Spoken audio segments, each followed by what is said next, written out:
Hi అండి. అందరూ ఎలా ఉన్నారు? బాగున్నారా? ఈ రోజుటి కథ రైతు పెట్టుకున్న అర్జీ. ఒక ఊళ్ళో ఒక పేద రైతు ఉండేవాడు. వాడికి ఉన్న ఆస్తి ఒక ఆవు మాత్రమే.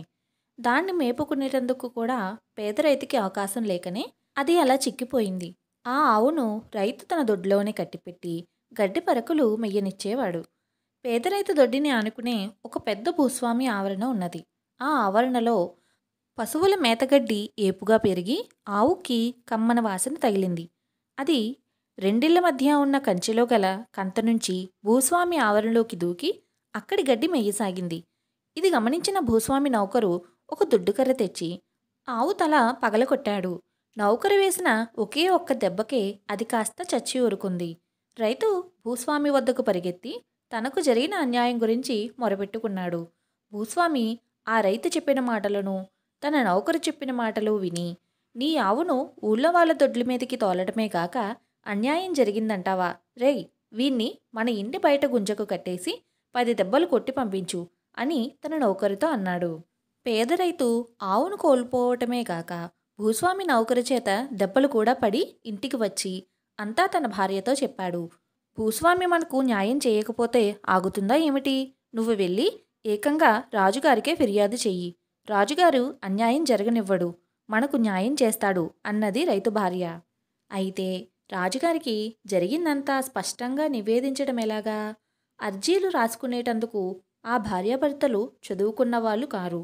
అందుచేత వాళ్ళు ఒక కొయ్య పలక తెచ్చి దానిమీద ఒక బొమ్మ గీశారు.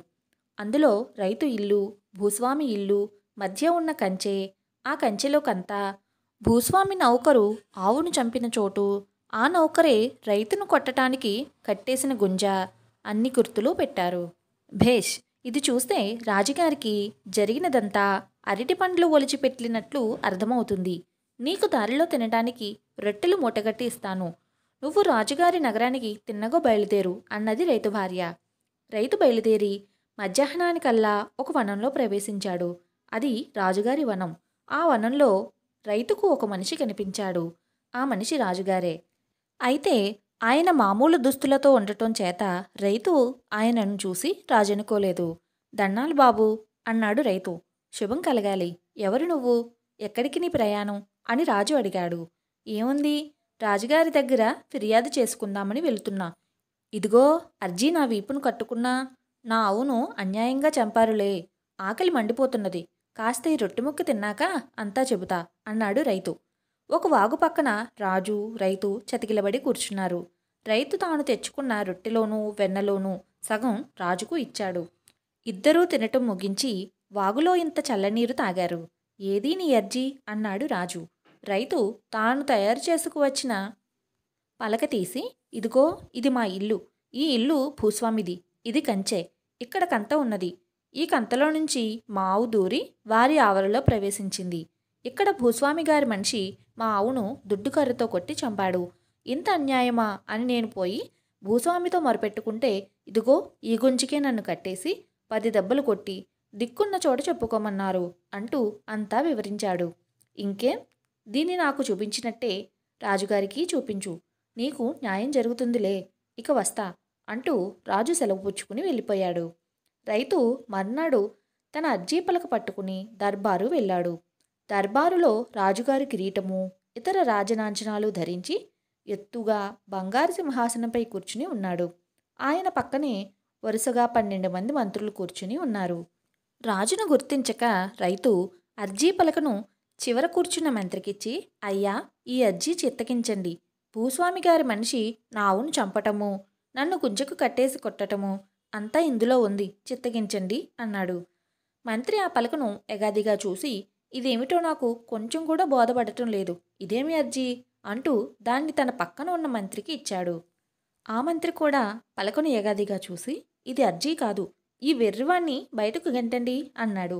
అంతలో రాజుగారు కలగజేసుకుని, దాన్ని నాకు పంపండి అన్నారు. రైతు తెచ్చిన అర్జీ పలక ఒక్కొక్క మంత్రి అందుకుని చూసి తల అడ్డంగా తిప్పి తన పక్కవాడికి ఇచ్చాడు.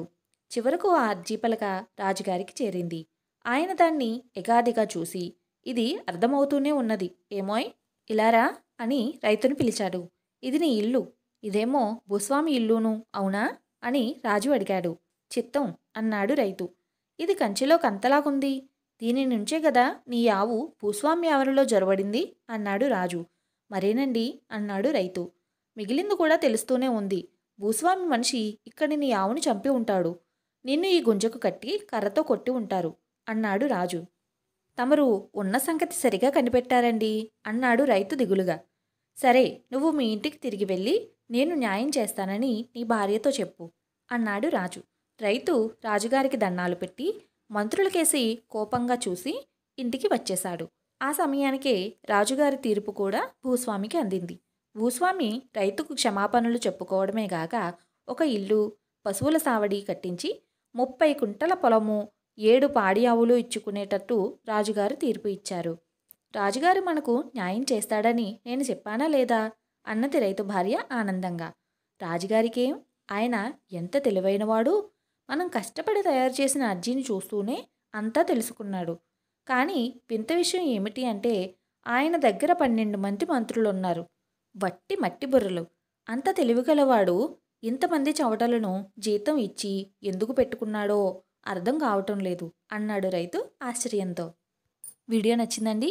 నచ్చితే లైక్ చేసి మరిన్ని మంచి వీడియోల కోసం మా ఛానల్ సబ్స్క్రైబ్ చేసుకోండి. Thank you for watching.